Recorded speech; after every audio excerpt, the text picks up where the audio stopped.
Bien, vamos a comenzar con este proceso de individuación y lenguaje astrológico, en el cual al inicio del texto que es justamente se llama Jung y la astrología, habla de la contención terapéutica, y veíamos que una de las preguntas directrices es ¿qué parte o partes estamos expresando? Y quizás qué partes estamos sobreexpresando. Una primera respuesta surge del análisis de la persona.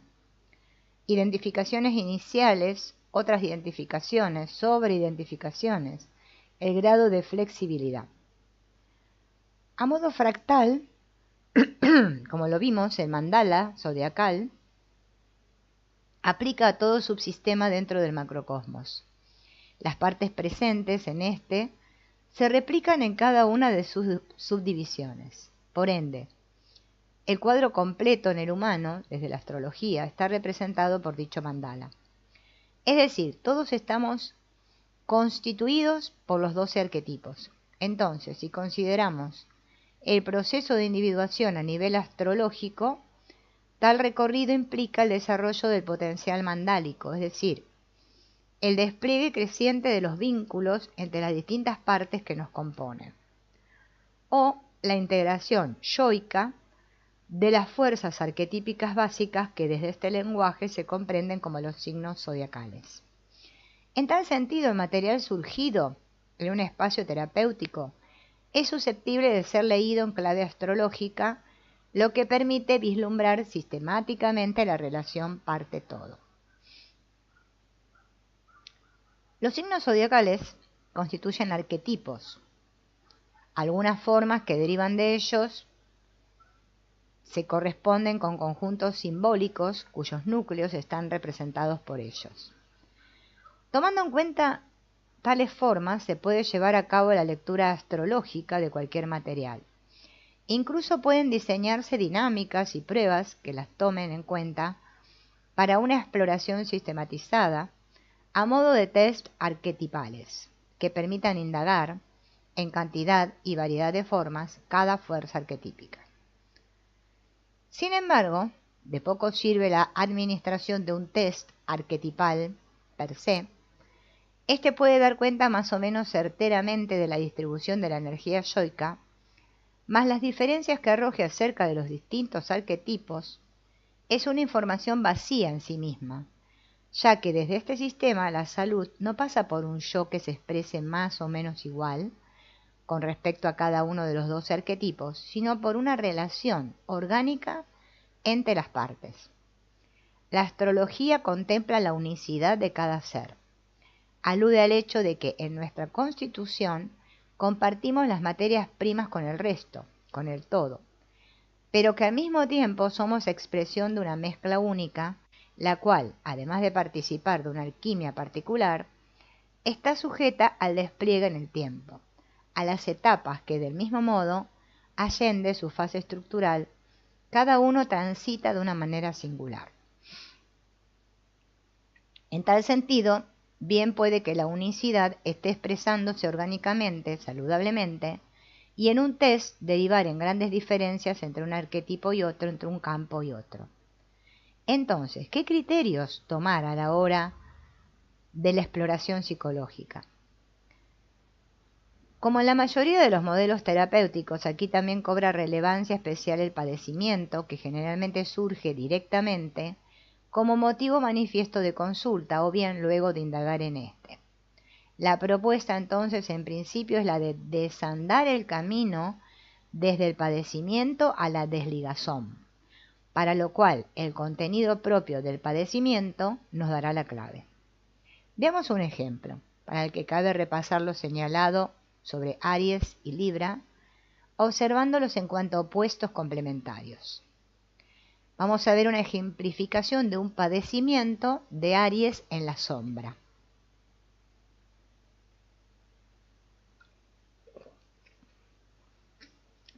Son diversos los aspectos en los que podemos encontrar a este arquetipo en la sombra. autopercepción de ser todo paz y amor, pero siempre me agreden, accidentes, choques, golpearse frecuentemente, sobre todo la cabeza, quemarse, sensación de que todo va demasiado rápido, que desde la afuera se propone una velocidad muy lejana a aquella a la que uno va, evitación o huida permanente de situaciones de conflicto, mientras se ven llegar cada vez más ese tipo de eventualidades a la propia vida, vivencia frecuente de avasallamiento, irritabilidad ante el egoísmo ajeno. La persona en esta situación suele decir fulano hace lo que quiere, con tono de denuncia grave, dificultad con padecimiento para iniciar, independizarse, conectar con el propio deseo, imponerse. En la promoción de una religación, la pregunta directriz acerca del padecimiento es sobre el arquetipo al que alude. En el ejemplo vemos que el conjunto de padeceres se corresponde con Aries, y una de las primeras hipótesis con la que podemos trabajar es la de suponer que el padecimiento es indicador de sombra. En ese sentido, cuanto mayor sea el conjunto de padeceres relativos a un arquetipo, y mayor la recurrencia y el atravesamiento histórico, mayor fuerza de probabilidad tendrá nuestra hipótesis. Necesitamos ahora una percepción holística. Para ello, visualizamos el padecimiento dentro del sistema del mandala. Si reflexionamos que se corresponde con Aries, podemos percibirlo del siguiente modo. Acá vemos el mandala de los arquetipos del zodíaco, marcado el de Aries, y dice: se evidencia así el entramado relacional. Aquí una primera indagación posible es acerca del opuesto. En este caso, como opuesto a Aries tenemos Libra. La hipótesis de trabajo ahora es la que postula una sobreidentificación con formas correspondientes a este arquetipo. En alusión a energética psíquica, veíamos que la energía que aparece sobrecargando un punto debió haberse extraído de otro. El exceso es en un punto denuncia la carencia en el opuesto. Por eso, si percibimos parte de la sombra con relación a lo ariano, postularemos a Libra como parte de la persona en el sentido de las sobreidentificaciones que pueden darse respecto a esta, que generan dependencia, lugar de confort, entendido como sensación neurótica de seguridad, y por ende mecanismos de rechazo del opuesto. Ahora bien, en esta exploración con respecto al eje persona-sombra dentro del mandala y la correspondiente mirada de oposiciones, debemos evitar la confusión propia de reducir la oposición a los dos polos de un mismo eje. Esa es la oposición angular, el aspecto, y probablemente sea la que más percibamos como operante, dada la facilidad de la psique de escindirse en polaridades. No obstante, como también vimos, hay otros puntos que por corresponder con elementos dispares presentan un grado de oposición, ya no diametral, pero sí en el sentido de que pueden operar como contrapesos para el arquetipo en cuestión. Tal es el caso de las cuadraturas, los ángulos de 90 grados, que en la praxis se observan muchas veces conteniendo la energía de la que carece el espacio en sombra. Algo similar suele observarse en los vínculos con los espacios continuos, si bien, como vimos, un signo se transforma naturalmente en el siguiente, para la psiquis es un paso nada fácil, toda vez que implica un triple cambio de elemento, de modalidad y de movimiento general. Y así podemos seguir con otros ángulos. En tal sentido, es siempre conveniente la exploración holística. De este modo, el padecimiento despliega su mayor potencial, poner en marcha la capacidad autorreguladora de la psiquis. Entonces, si la causa de neurosis es desligazón y la premisa terapéutica religazón, ir de la parte al todo, esto implica ir del síntoma al símbolo, como lo plantea Jung, y en el glosario de tipos psicológicos, es decir, de la parte como fragmento a la parte como función. el carácter axial del símbolo en la percepción junguiana llega incluso al hecho de que uno de los nombres que recibiera su corriente fuera el de psicología simbólica. En el presente texto se viene utilizando el término en abundantes ocasiones y a continuación vamos a ver un desarrollo del símbolo. El prefijo sim, juntar, reunir, y valien, lanzar hacia adelante, ya reflejan la connotación psicológica que Jung ve en el símbolo. Considera que la psiquis es un órgano orientado a un fin, y de alguna manera podríamos decir que ese fin está representado por el símbolo. Es aquel dispositivo que motoriza siempre, claro, que se trate de un símbolo vivo, es decir, en términos junguianos. La mejor designación o fórmula posible de una situación factual, relativamente desconocida, pero cuya presencia se conoce o se exige. El símbolo vivo mantiene su preñez de significado. Una vez que se conoce conscientemente todo lo que el símbolo entrañaba, éste muere. Queda solo en la historia de los símbolos y deja de funcionar como elemento motivador, a nivel colectivo, ya que en el individual cualquier elemento puede obrar como símbolo vivo. Juntos hacia adelante. ¿Qué junta el símbolo? Pues todo par antitético. Es, en tal sentido, una expresión alquímica, una resultante de la reunión de opuestos en un nivel superior. El símbolo emerge como la unión de opuestos que antes de él aparecían en conflicto, y a través de él aparecen integrados en un nivel que los supraordena. Respecto al aparato psíquico, el par de opuestos que aparece siempre integrado en un símbolo es inconsciente conciencia. Por eso, en todo símbolo habrá siempre una parte explicable de alguna manera y otra que mantendrá el misterio. Una parte aprehensible por el yo y otra vivenciable por los niveles más cercanos a sí mismo en todo ser. En el citado glosario del libro Tipos psicológicos, Jung aclara la diferencia entre síntoma y símbolo, indicando que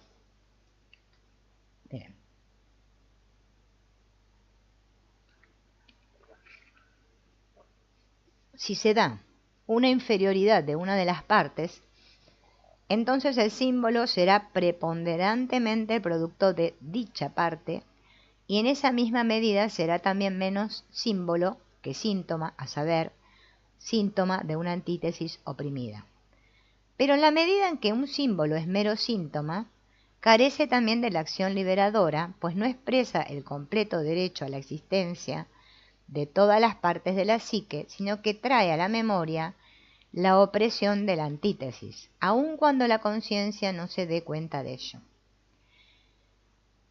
Mas existe una plena igualdad y unos derechos iguales de los opuestos, cosa atestiguada por la participación incondicional del yo en la tesis y en la antítesis, entonces se crea con ello una detención del querer, pues ya no es posible querer, dado que cada motivo tiene a su lado el motivo opuesto, que es igual de fuerte que él.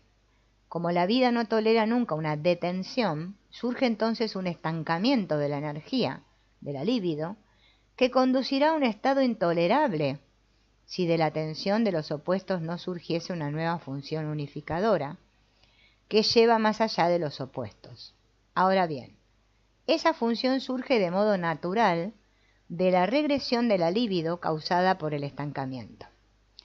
Dado que la total discordia de la voluntad ha hecho imposible un progreso, la libido corre hacia atrás, la corriente refluye hacia la fuente, por así decirlo. Dada la detención e inactividad de la conciencia, surge una actividad de lo inconsciente, donde tienen su raíz común arcaica todas las funciones diferenciadas, donde subsiste aquella mezcla de los contenidos de los que la mentalidad primitiva aún muestra numerosos residuos. La actividad de lo inconsciente saca entonces a la luz un contenido constelado en igual medida por la tesis y por la antítesis, y que se comporta con ambas de una manera compensadora. Como ese contenido muestra un una relación tanto con la tesis como con la antítesis, forma una base intermedia en la cual pueden unirse los opuestos. A la totalidad de este proceso Jung la denomina función trascendente, en el sentido de que permite el tránsito de una actitud a otra. Podemos suponer en principio una actitud yoica unilateral, alejada de un centro, que genera en un momento la irrupción de la contraparte que venía siendo desestimada. En este punto sucede una repolarización. El yo tiende ahora a la unilateralidad opuesta, para luego dar lugar a una discordia en cuanto a equivalencia de la energía yoica con relación a los dos polos, que de esta manera se integran en el símbolo. Así el símbolo desde lo terapéutico constituye un potente factor de salud. Retomando nuestra hipótesis de trabajo, su corroboración suele darse cuando, alquimia mediante, el padecimiento desaparece o disminuye. Esta dinámica psíquica es la que fundamenta que en todo proceso que comprenda una mirada junguiana se le otorgue relevancia central al trabajo con la sombra.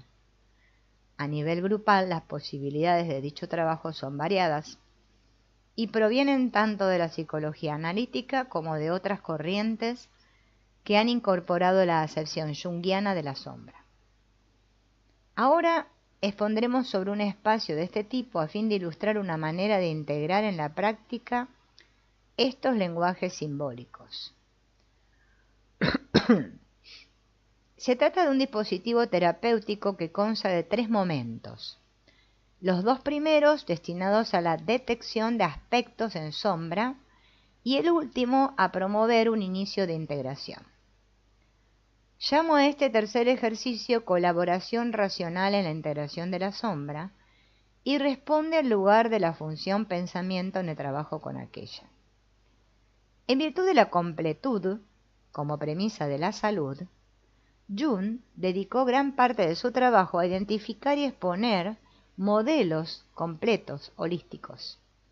Uno de ellos es el que aparece en la base de sus reflexiones sobre la tipología humana, que integra 2 actitudes, la de introversión, extraversión y 4 funciones: pensamiento, sentimiento, sensación e intuición, que tienen que ver con la percepción.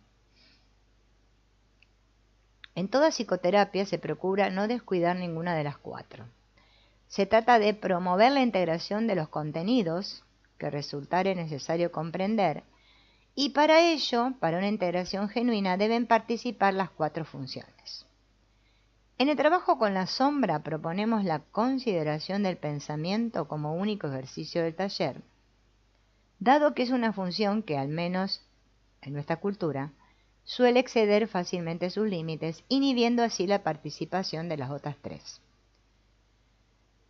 Por ende, comenzamos promoviendo el contacto con la sombra desde las demás funciones, dando entrada al pensamiento recién a lo último, y de una manera que impida su habitual imperialismo. Es decir, proponemos un pensar orgánico que acompañe el resto de las funciones en lugar de sellarlas. Esto es, un pensamiento que trascienda del literalismo hacia el nivel del símbolo. En este sentido, el ejercicio se inicia con la explicación de la dinámica mandálica a grupos que no necesariamente cuentan con una base teórica. La propuesta inicial consiste en transmitir a los asistentes o a los pacientes o clientes o consultantes de un modo racional la idea de pléroma. ¿Se acuerdan que era el círculo pequeño? Sí mismo. De arquetipos y formas, las 3 dimensiones que, si bien no se rigen por, admiten una percepción secuencial, es decir, el sí mismo da lugar a los arquetipos y estos a las formas. Para connotar el pléroma se puede aludir al Big Bang o a otras hipótesis científicas que postulan la derivación de la multiplicidad a partir de la unidad. Con relación a los arquetipos y a las formas a que ellos dan lugar, se puede usar una metáfora proveniente del mundo concreto. Por ejemplo, Si tomáramos a la arena, ¿sí?, como arquetipo, podríamos percibirla como materia prima generadora de distintos productos, a veces muy dispares, como el ladrillo y el cristal. Con ejemplos similares se les facilita al pensamiento racional ingresar a la lógica simbólica. La arena puede dar lugar al ladrillo y al cristal, y a varias cosas más, pero no a muchísimas otras. En términos astrológicos, esto se percibe con mayor claridad al tomar cualquiera de los signos como arquetipos y sus niveles de significación. La idea es recuperar el pensar en términos de conjuntos, que en su interior presentan muchos elementos, todos los cuales guardan una fuerte relación entre sí en virtud del criterio que los agrupa del tono del campo, y al mismo tiempo comparten el universo junto a otros conjuntos, cuyo tono es diferente pero solidario, en un entramado que permite el funcionar del sistema total. La comprensión de lo anterior constituye la base para el trabajo con la sombra, puesto que en general aparecen en ella características o situaciones nocivas, abuso, tiranía, mentira, cuya integración desde un pensamiento literal es absurdo. En cambio, desde uno simbólico, se posibilita percibir que aquello que están en la sombra, en lo profundo, es un arquetipo y que esta característica, por ejemplo abuso, es un representante formal de aquel. En tal sentido, para un trabajo de integración se propone un retorno desde el ladrillo a la arena, a su materia prima, a sabiendas de que con ésta se puede generar la copa. Así, la lógica literal, que puede pensar a la integración como la expresión de la característica en sombra, trasciende hacia la lógica simbólica. De este modo, se puede pensar la integración en términos de la expresión de formas que aludan al mismo arquetipo que dio lugar a esta característica, pero que no son nocivas. Para quien conoce el lenguaje astrológico, esta mirada se facilita. No obstante, el taller propone acercar tal percepción, partiendo desde el lenguaje convencional y el pensamiento habitual. En este sentido, plantea un esquema que permita visualizar la sombra en su contexto, es decir, con relación a su opuesto, sobre identificaciones, en primer lugar, y luego a formas que faciliten la integración.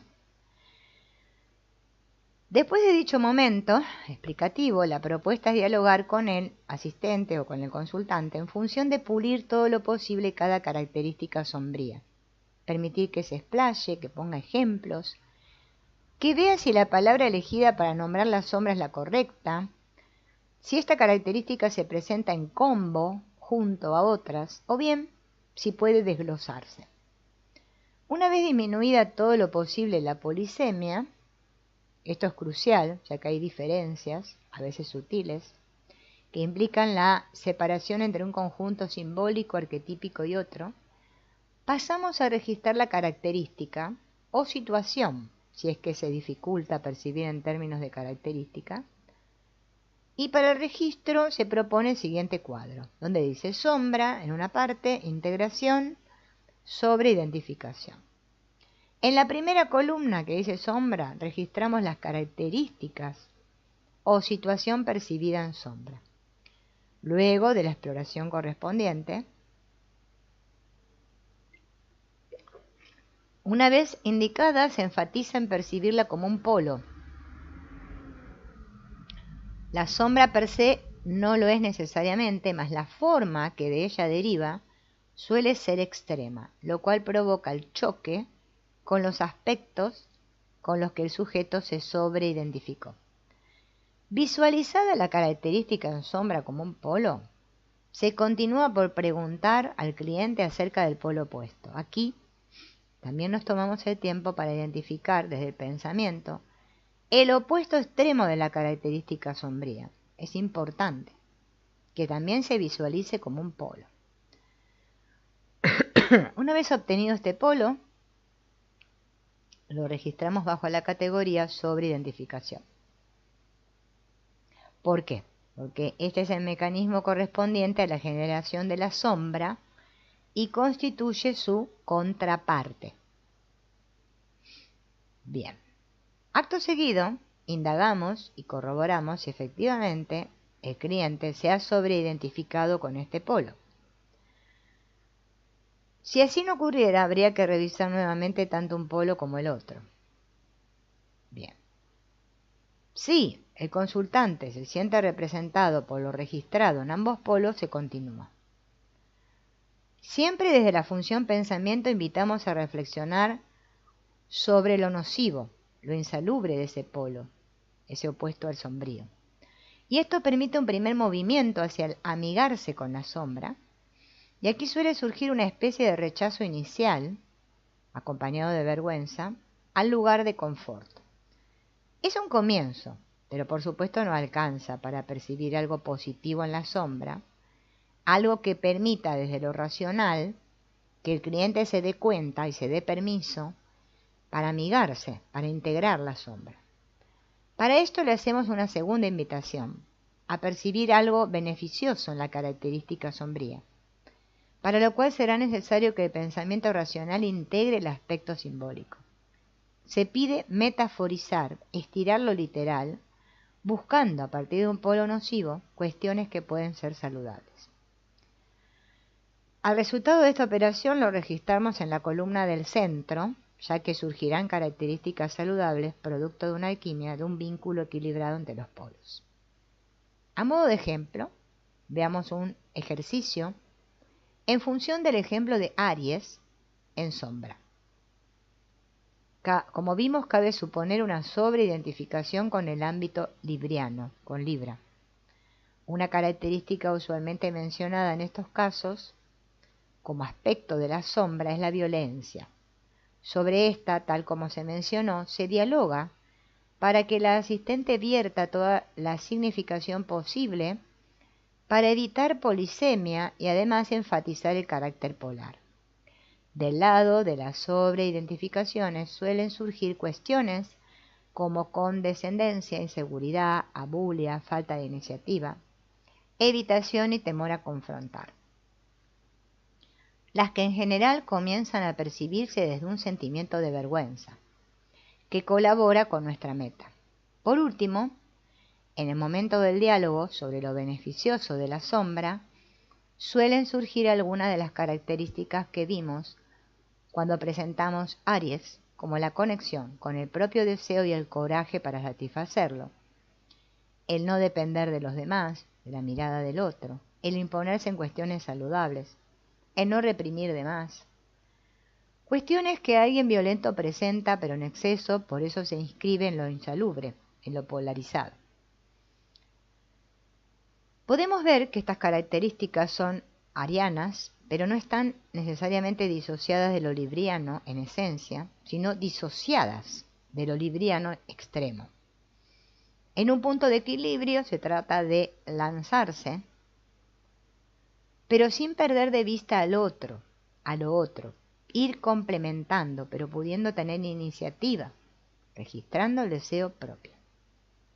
Es decir, que se busca promover un movimiento de la función pensamiento, facilitar y fortalecer su matiz simbólico. La genuina integración depende de las 4 funciones y del sostenimiento de la nueva actitud, o sea, de la función trascendente. Es un procedimiento dialógico mayéutico en el que el terapeuta conoce el juego arquetípico de opuestos a través del lenguaje simbólico y desde ahí va proponiendo un juego constructivo, de modo que el consultante pueda reflexionar con esto y así aceptar la necesidad de integrar el arquetipo en sombra, sin vivir esto como una imposición o arbitrariedad.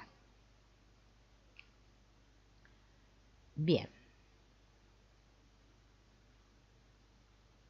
En páginas anteriores se mencionaron los aspectos esenciales de cada signo. Ahora bien, como las expresiones que toma un signo zodiacal desde lo humano, dependen de la psiquis, que actúa a modo de filtro.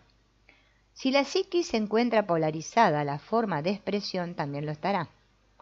Tales formas polarizadas no representan lo esencial del signo, sino el resultado de una psiquis sin integración que reacciona a la energía de un modo defensivo.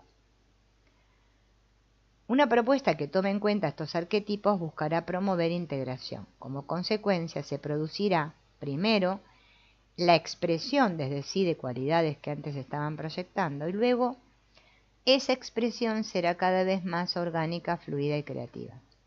Visto desde el lema junguiano, sé lo que siempre ha sido, esta propuesta promueve precisamente eso, un acercamiento progresivo entre potencia y realidad. La astrología permite asociar el contenido de la sombra con un arquetipo, en este caso llamado signo, y disponerlo en su estructura natural, el mandala, con lo cual podemos ver, en primer término, el opuesto complementario. Desde allí se facilita observar el tema de conflicto detrás de cada sombra, y se trata de un tema central que en cada bipolaridad actúa como problema. Y cada polo expresa una solución neurótica para dicho problema. Desde un lado, rechazo, negación y proyección. Desde el otro, se actúa como en la etapa anterior a la de la permanencia del objeto, descrita por Piaget. En ambos casos hay una carencia en la apropiación de contenidos que constituyen al sujeto, los que debería expresar desde sí. En un polo, la sobreidentificación, tendremos entonces las características correspondientes a la portadora de la sombra, y en el otro, las correspondientes a quienes le harán de pantalla de protección, mostrando el otro extremo desde una expresión distorsionada. Es decir, se trata de sujetos que no solo expresan la cualidad en sombra, sino que la expresan en los niveles más densos, sin integración y además de manera permanente. En el fondo, están tan inseguros y dependientes de esta cualidad que necesitan reeditarla a cada momento para sentir que está presente y calmar de ese modo a un ego sobreidentificado. Bien. Por ejemplo, Aries en sombra. Características que se mencionan como irritables: avasallamiento, agresión, violencia, egoísmo excesivo, autorreferencia. Posición que se suele tomar: condescendencia, hipocresía, indefinición, debilidad, indefensión, falta de iniciativa. Tema central: relación, impulso, otredad. Dificultad: registro del deseo propio y acción hacia su satisfacción. Libra en sombra. Características que se mencionan como irritables: condescendencia, hipocresía, indefinición, debilidad, indefensión, falta de iniciativa. Posición que se suele tomar: avasallamiento, agresión, violencia, egoísmo excesivo, autorreferencia. Tema central: relación, impulso, otredad. Dificultad: registro profundo del otro con el respeto correspondiente. Bien. Acá, por ejemplo, hay una tabla donde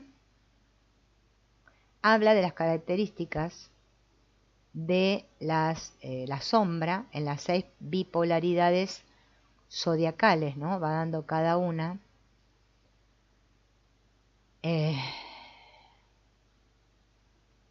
Y explica de que la sombra puede encontrarse en el mandala zodiacal porque es el signo diametralmente opuesto, pero también en otros que pueden ejercer resistencia, si la psiquis se ha polarizado hacia ellos. En tal sentido, en esta tabla, que es la que yo ahora les voy a decir que dice, no agota la sombra. Así podemos encontrar, por ejemplo, que Tauro en sombra nos remite a la citada polarización en Escorpio. Pero también podemos observar que la posición usual, sobre identificación, se asocia a un despilfarro y carencia material que, si bien pueden relacionarse con lo infértil, como temática de Tauro-Escorpio, también puede provenir de otros espacios como Piscis, que en polarización tiende a diluir. En este caso, Tauro sigue representando lo sombrío, mientras que la sobreidentificación no cae en el signo diametralmente opuesto, con lo que se reafirma que la resistencia a integrar la sombra puede encontrarse representada por cualquier espacio zodiacal. Otro ejemplo común se vincula a las personas sobreidentificadas con cualidades como la autovictimización y negación del propio poder, las cuales implican Escorpio en sombra, sin responder necesariamente al opuesto Tauro. A ver. La paradoja de que los seres humanos somos a la vez iguales y diferentes presenta tensiones, astrológicamente, que responden a esta bipolaridad. Estas tensiones suelen traducirse en padecimientos por perder afectos, algo que suelen mencionar quienes sobreidentificados con el polo ariano han ejercido algún tipo de avasallamiento que condujo al otro a tomar distancia. O a la inversa, suelen generar frustración por represión. La pareja es quizá el ámbito en el que mejor se pone de manifiesto este binomio. Se requiere de una buena expresión de ambos signos para una convivencia saludable y, por supuesto, que ambos polos se alquimicen en los integrantes de la pareja para evitar que uno de estos polos esté proyectado en el otro. Por ejemplo, Tauro-Escorpio es igual relación vida-muerte. En esta dupla se interpela nuestra mirada sobre la vida, la muerte y su vínculo. De modo que cuestiones como el miedo a la muerte, fobias, ataques de pánico serán comunes cuando esta bipolaridad esté en juego, como también la resistencia al cambio, la dificultad para los duelos, la acumulación. ¿Qué somos? ¿Hay sucesión de vidas? ¿Existe la reencarnación? ¿La muerte corporal es el final o hay una esencia que trasciende? Sobre esta cuestión es tanta la información dogmática que es difícil conectar con una respuesta propia. Pero es esa la tarea que puede conducir a posicionamientos diferentes a los que están promoviendo padecimientos neuróticos. Ahora veamos el binomio Géminis-Sagitario. Relación, aprendizaje, sentido vital. A mí me irrita el maestro Ciruela. Se suele oír en terapia, en el proceso de detección de la sombra. Él sabe lo todo, suele molestar, pero cuando irrita, de cierto modo, anuncia algo que probablemente esté en la sombra.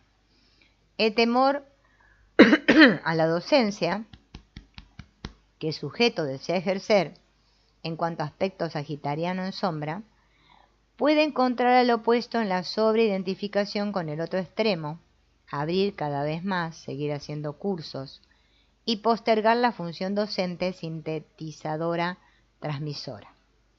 En el otro polo tenemos, por ejemplo, aquella que ejerciendo la docencia se irrita ante ciertas preguntas, no cuestiona lo que transmite y no puede decir no sé.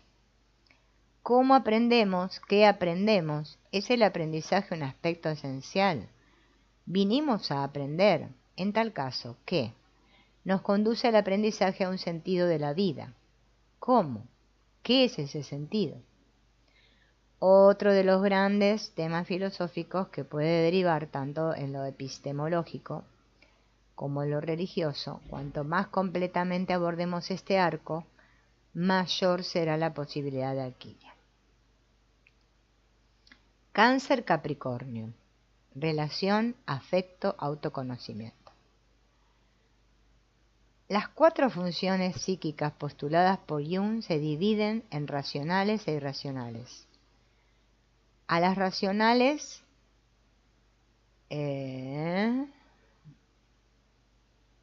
correspondiendo al primer grupo el sentimiento y el pensamiento.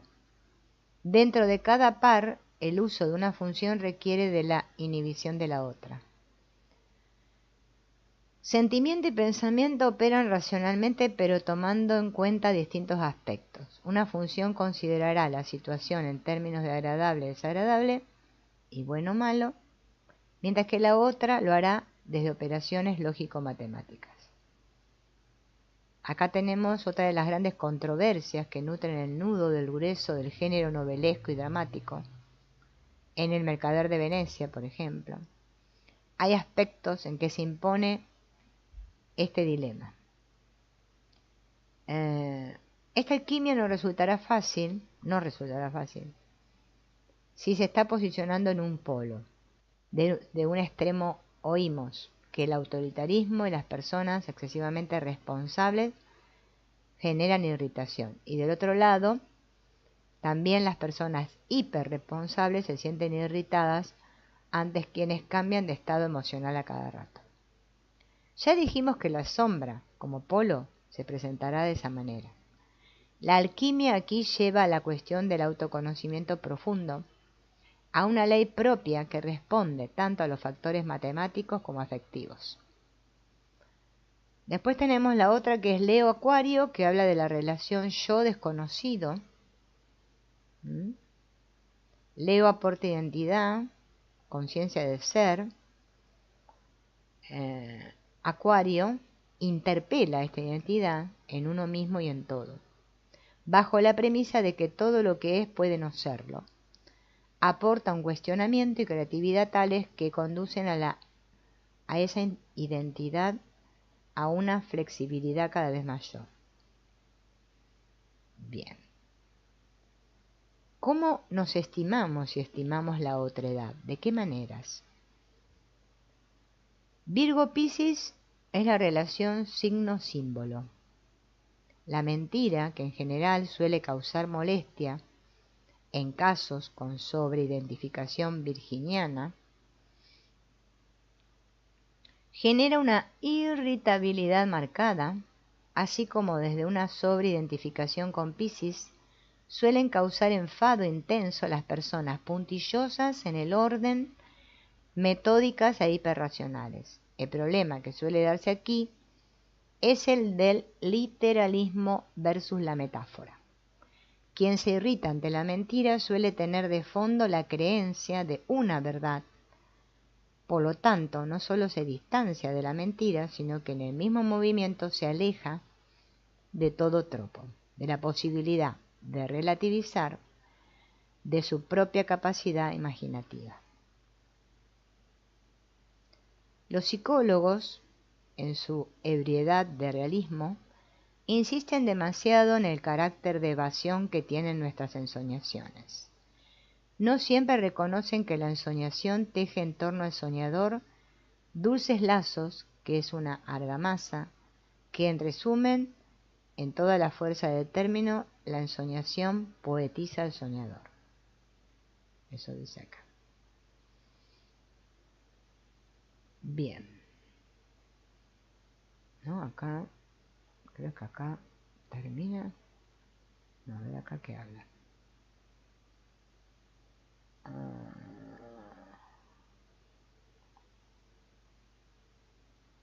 Bueno, acá da una explicación de Freud y Jung, que bueno, la vamos a mirar.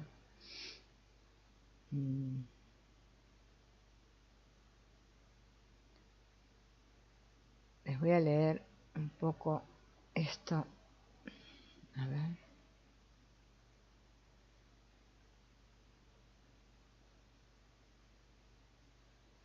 De las bipolaridades acá en este cuadrito. Porque acá de qué habla.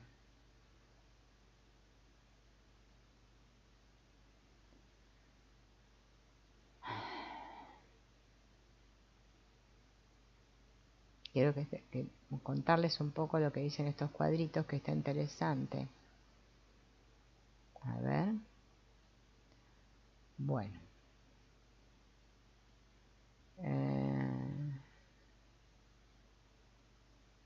Estas ya más o menos las dije. Por ejemplo, la polarización en Cáncer.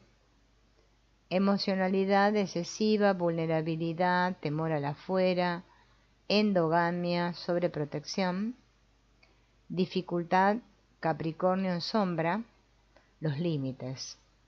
Tema central, relación, afecto, autoconocimiento, ley. Dificultad, Cáncer en sombra, afectividad, cuidado, autocuidado. Polarización en Capricornio, frialdad, rigidez, anedonia, racionalización, atadura a mandatos sociales. Después, casi al final del libro, ya el autor habla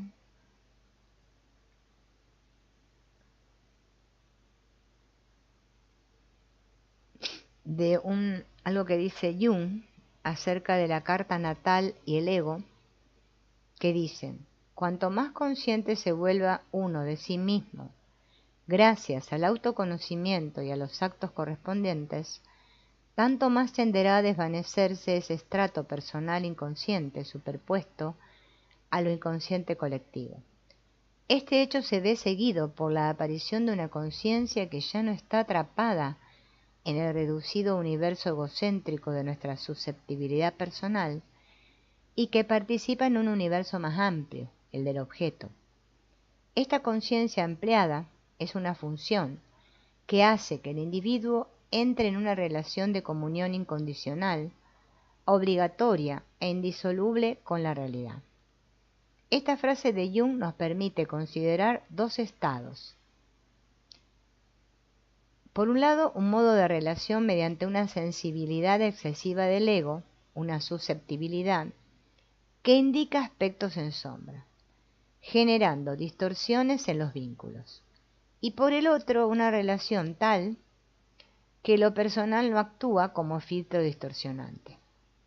El primer modo es asociable a neurosis, en que lo personal excesivamente cargado impide la conexión consigo mismo y con el entorno. El otro modo es vinculable a salud.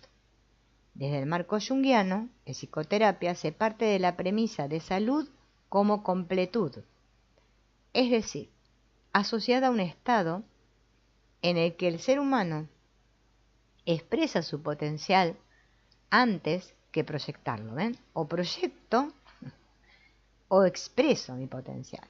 Y lo hace de una manera que presenta características como las siguientes: autorrespeto y respeto por el otro, fluidez, organicidad, creatividad, libertad, integración. La diferencia entre los dos modos de relación mencionados radica en el autoconocimiento y el obrar acorde. Bien. En condiciones saludables, los complejos tienen buen vínculo con el complejo central, el yo. Pero en muchas ocasiones esto no pasa y tienden a sumirse en lo inconsciente personal, desde donde la relación con el yo, con mayúscula, será disruptiva. En estos últimos casos, en todo complejo hay un conflicto moral de base, con relación a que en un momento del desarrollo, ante una situación relevante, hubo al menos dos opciones. Por ejemplo, conciliar versus expresar la agresividad. Lo que sucedió es que se tomó una y luego, ante situaciones similares, se volvió a tomar la misma. Esta repetición compulsiva mecánica implica la represión de la otra opción, que es igual de saludable, por lo que se requiere negarla para que el conflicto cese a nivel consciente. Mediante ese mecanismo el conflicto pasa a lo inconsciente, desde donde retornará regularmente promoviendo una integración de la actitud reprimida. Es decir, que tienden a repetir situaciones similares con las mismas opciones y con el correspondiente padecimiento en caso de seguir eligiendo la misma. El ego, previamente al proceso de autoconocimiento, no quiere tomar opciones distintas a las que viene tomando. Quiere que opere un cambio en la situación, allá afuera. Y para esto está dispuesto a gran esfuerzo, incluso siempre y cuando todo lo que haga no contradiga su postura, no contraríe la posición que forjó a través de años y décadas, y quiere que cambie lo que considera externo. La astrología presenta un potencial muy rico a la hora de promover cambios de posición, ampliación de conciencia y autoconocimiento. Pero para eso debe hacer el muerto, dice entre comillas, como dice Lacan, con el deseo del ego, o mejor de los egos, ya que una postura ególatra del consultante es complementaria de otra mesiánica en el consultado, la consabida y seductora postura del saber, a la que últimamente se le suma con gran fuerza la tendencia a coachear, ser coaching. El potencial astrológico pasa por la capacidad de identificar campos, conjuntos arquetípicos que atraviesan nuestra vida. Permite explorar nuestra relación con cada uno de ellos y percibir así luces y sombras. Es decir, ver proyecciones de elementos correspondientes a cada conjunto o bien expresiones dentro de las cuales es posible distinguir algunas más precarias de otras más saludables. Pero ese potencial solo se realizará si se lleva a cabo en profundidad el trabajo con los egos. De lo contrario, la carta natal es un mensaje especial para alguien muy especial, el ego del consultante. Mensaje que entrega el ego del consultado de un modo muy sencillo, poniendo en práctica la matemática astrológica que también aprendió. Bien.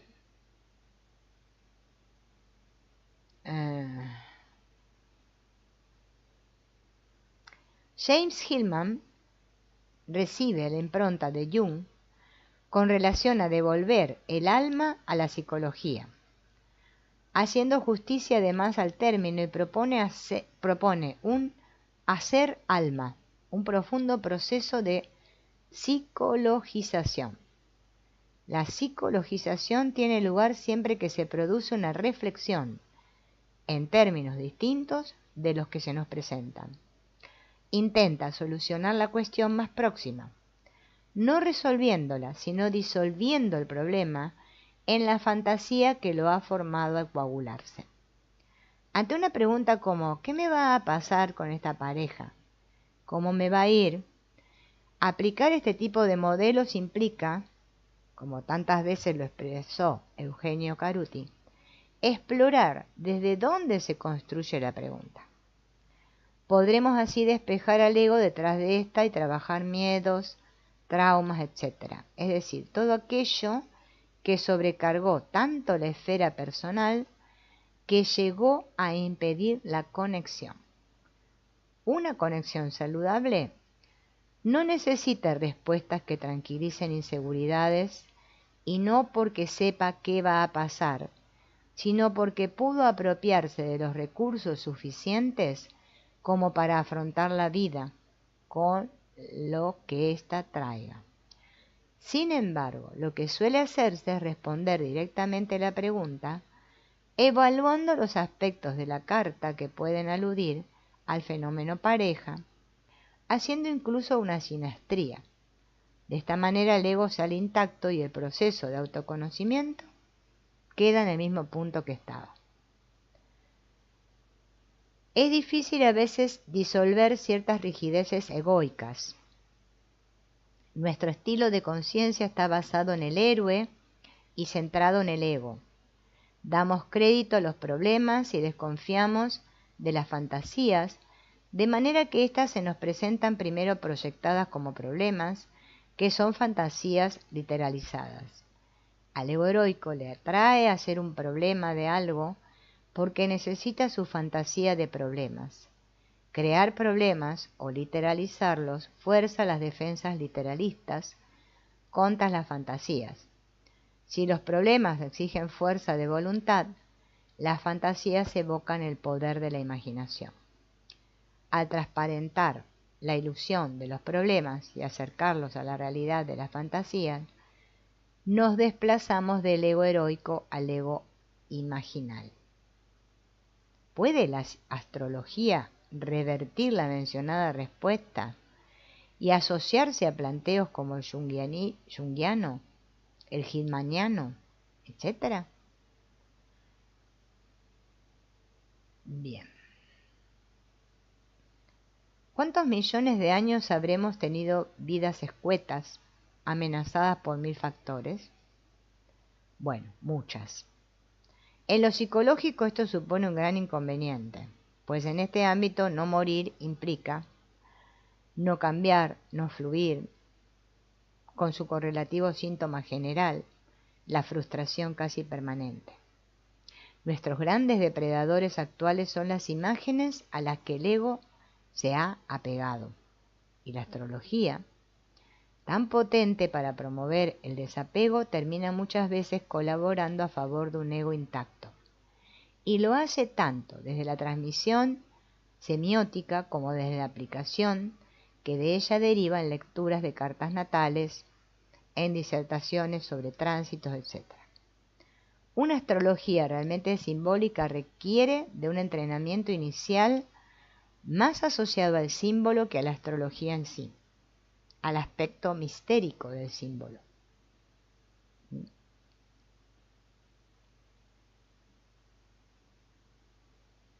Muy bien.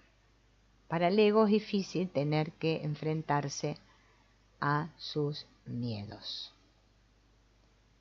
Bueno, hemos terminado con este libro.